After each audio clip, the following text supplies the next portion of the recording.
What the? I want to fire Hannah. No. I want to fire her f***ing ass. Mark Howard became a celebrity through his participation in the premiere season of the American reality television series Below Deck Mediterranean, or simply called Below Deck Med. He was the captain of the superyacht featured in the series in 2016. It was the first spin-off series from the popular Below Deck show on Bravo TV. The announcement of his death in 2021 saddened many people, including fans of the show and his former crew. There was speculation as to the cause of his untimely death, and it took 2 months of investigation by the police to identify the real reason behind it. Mark Howard was born in 1955 in Michigan and was married to Susan.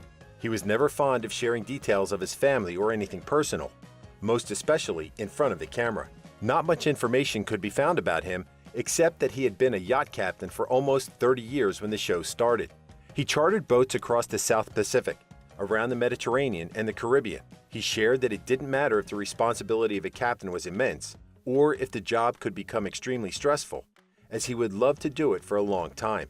Mark wasn't only an expert in navigating yachts, he was also a licensed pilot and found it exhilarating to fly helicopters, even just as a hobby. Bravo Network TV had been successful in airing many reality documentary TV series, which chronicled colorful characters and extraordinary lives. The Below Deck series gained so much buzz and attracted loyal fans around the globe that it would be a shame if Bravo TV executives didn't take advantage of its popularity. When they thought of creating a spin-off series, Below Deck Med was the first concept they had in mind. The premise of the show was basically the same as the original, except that this time it wouldn't be in U.S. waters, but in the deep blue seas of the Mediterranean. It documented the activities of the captain and his crew on a chartered superyacht and how they served the demands of guests. The first season consisted of 13 episodes and made its television debut on the 3rd of May 2016. The superyacht used in Below Deck Med was the Ionian Princess, built in 2005 by two powerhouse American shipyards, Christensen and Palmer Johnson. At that time, it was rated one of the biggest volume motor yachts in the 40 to 50 meter range.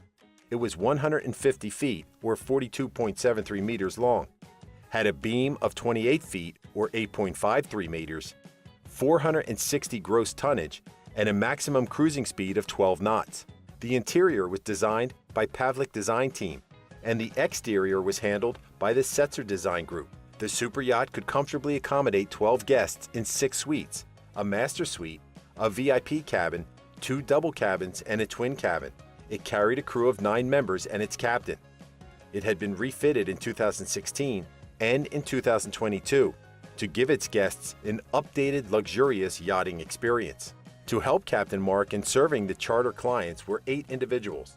The core members were Brian Kattenberg, bosun first mate, Ben Robinson, chef, and Hannah Ferrier, chief stewardess. They were his go-to individuals whom the captain would talk to before a charter began, to smooth out any problems or give final instructions. The rest of the crew were second stewardess Julia D'Albert-Pousset, third stewardess Tiffany Copeland, and deckhands Jen Riservato, Danny Zuriakat, and Bobby Giancola, deckhand. To assist him in navigating the seas were 3 of his most valuable crew members, who were all Greek seamen: chief engineer, the second officer, and one of the most experienced deckhands in the industry. Below Deck fans were treated to scenic views of Greece as the first season of the spin-off series navigated its hotspots. One of them was the popular Greek destination of Santorini. Even the crew members were in awe of the whitewashed little houses with blue dome roofs built on the cliffs overlooking the blue seas. They also went to Mykonos, which was filled with picturesque, luxurious whitewashed villas and boutique hotels too, where the crew had an exciting party scene. Some of the charter packages they offered to the guests included beach picnics at night, going around the popular places near the shore, and water fun while the superyacht was anchored in the middle of the deep blue ocean. While Captain Mark Howard only appeared in the first season of the reality TV series, the success of the Below Deck franchise launched him and the rest of the crew into mainstream pop culture. Here are some of the highlights of what happened to him and his crew during its first season. It didn't take long after the new crew boarded the boat when Captain Mark called a first crew meeting. The situation on their first charter together seemed a bit unusual. since they had less than a day to prepare for the new guests. The interior of the boat was still in disarray, and they needed to clean up everything. The captain believed that there shouldn't be any room for error, so it was important that they communicate well with each other. He reminded them that clients paid huge money to be on the yacht, and they expected the crew to serve them well. From the get-go, some of the crew found their captain a little bit peculiar, but not in a bad way. The resident chef, Ben Robinson, said that it was kind of expected because most boat captains that he met were somewhat strange, and explained that it was probably because most of their lives were spent out at sea. When Captain Mark met his new bosun, Brian Kattenberg, whose job was basically to supervise the deck crew of the vessel, he offered him the job of the first mate. He told him that they already had a Greek bosun who could speak English, but they still needed more direct communication between the bosun and the captain. Brian accepted the unexpected promotion, although Captain Mark reminded him that it was all probationary. Part of his duty was to direct the deck crew, and if one failed to do his job, Brian should be ready to face the captain. His new first mate gladly accepted the challenge. Not all members of the crew were aware that certain rules weren't made to be broken. Two deckhands, Bobby G. and Cola, and Danny Zuricat, brought on girls after they said goodbye to their first group of guests. When confronted by the captain, they said that the girls never entered the inside of the yacht and only stayed on the deck, but they confessed that they served them alcohol. Captain Mark told them he was responsible for the boat, and it wasn't right that they invited people whom they didn't know personally, even if they only stayed for 20 to 30 minutes. It was just the first strike, and if 3 strikes happened, they would be fired. As a consequence, they were given an additional watch schedule on their first break after the charter was done. Fans of Below Deck Med were happy to note that Captain Mark knew how to handle rookie mistakes diplomatically, instead of firing off expletives just to get his points across. When Danny made another mistake, the captain talked to him and made sure he wouldn't do it again. Taking photos of guests on the boat was a big no-no for them, but the newbie deckhand made it even worse by showing the photos to others. The captain told Danny that they had to adhere to the rule of discretion, which was whatever happened on the boat stayed on the boat.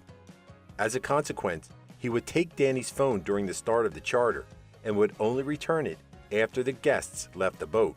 In episode 12 of Below Deck Med, Captain Mark realized that Danny had created a rift with everyone except him, the chef, and one of the stewards. So he didn't have any choice but to terminate his services. The great thing about the captain was that he was willing to listen to Danny's side, but in the end, he told the deckhand that he observed that he was toxic the moment he arrived on the boat, and that his work was subpar. He advised Danny to find another industry because working on chartered yachts wasn't for him. Danny was let go immediately and taken to the nearest port, given an airline ticket, with a teary-eyed deckhand saying, "The beautiful thing about the word subpar was that it has room for improvement." Captain Mark welcomed the last charter group for the season. The primary client had started a home-brewed ginger beverage in California and developed it into a business empire.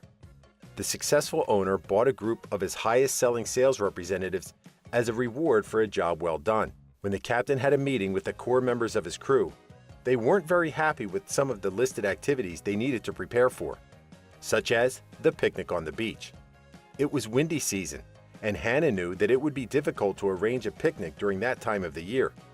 However, since they were all professionals and it was the last one of the season, they did their best to give the group their most memorable yachting experience. Before the guests left the boat, the captain was given a thick envelope filled with money for him and the crew to share as their gratuities. The guests were happy with their experience, so each of the crew members received $2,000, the biggest tip they'd been given in the entire first season. After watching seasons of the Below Deck franchise TV series, many fans were curious to know if everything that happened every season was real or scripted. Those who dreamed of having a yachting vacation could book Below Deck Mediterranean packages, as it was proven to be a budget-friendly way to be on a super yacht. The fees were much less compared to what was being marketed on most of the commercial yachting vacation packages. The only catch was that the guests should agree to be filmed 24/7, and that the package offered fewer days on the yacht. No privacy was afforded to the guests, as their conversations and actions would be documented and aired on Bravo TV. Some fans wondered why guests never played popular music when everyone wanted to party during vacation. There were times the guests would go out of their rooms to order food or drinks and then lock their doors afterwards. Some found it odd, but it was because the producers didn't want any music played on TV due to licensing issues. The guests would often have their parties behind closed doors. There were a few rules that the guests must follow if they wish to be included in the TV series, such as never say the word bravo in front of the camera. Hidden microphones were attached to everyone, so everything was recorded. Another rule to adhere to was that no guest was allowed to speak to the producers of the show, the cameramen, and the audio staff. Violence and racism weren't tolerated in the show. The show was edited, and while it was easy for the staff to just remove unwanted footage that couldn't be aired on TV, it didn't mean the captain or the producers wouldn't remove the toxic person from the boat too. Fans would become confused sometimes when a guest or a crew member went missing from the remaining season without any explanation. It was largely because that individual probably broke the rules, most of the time during a drinking spree. Some people couldn't handle alcohol that well. Captain Mark Howard wasn't included in the succeeding seasons of Below Deck Med for unknown reasons. Hannah and Bobby were the only people who appeared in the second season, but Hannah told the curious fans that she was still in contact with the captain at that time, so the fans were reassured that everything was okay. She posted, "Captain Mark and I, we send a message maybe once a year just to touch base." News of his passing was reported in October 2021, but not all fans became aware of it. Only when one of his former crew members, Tiffany Copeland, posted a tribute on her social media account on the 29th of October 2021. She tweeted, "R.I.P. Captain Mark Howard. You were a joy to be around." The former deckhand, now a captain, said she learned about it from another former cast member, Brian Kattenberg, but shared that the two still bonded after the filming of the TV series. Hannah also posted on Instagram, "You were a great captain, friend, and colleague. Always the gentleman. You'll be missed." Bravo TV posted online, "Our thoughts and sincerest sympathies are with the family and friends of the respected Captain Mark Howard." The network said that he would always be remembered for his mentorship and contributions, especially during the filming of the first season of the spinoff series, and would forever be a part of the Bravo TV family. According to some news reports, the captain's body was discovered in their Florida home by his wife. She was away attending a dog show in Ocala days prior, and she found it strange that he didn't come out to greet her when she arrived home. It seemed that he had been dead for a few days before he was found. The Fernandina Beach Police Department reported that their investigators found it suspicious that there were blood droplets found on the floor next to the body, and traces of blood on his face. The police couldn't tell if trauma was evident during the initial investigation, but also observed that there was blood on the right leg of the pants of his wife. But she said she must have gotten it when she discovered the body. To rule out any foul play, the police studied the crime scene and investigated thoroughly to figure out what happened to him. After 2 months, the official medical examiner's report stated that Mark died of natural causes, caused by hypertensive cardiovascular disease exacerbated by chronic alcoholism. He was 65 years old. Thank you for spending some time with us. Make sure to like and subscribe so you never miss another video. We also handpicked these videos which we recommend you watch next. You can talk to us on all social medias or ask a question in the comments below. Thank you for being with us, and we'll see you back tomorrow.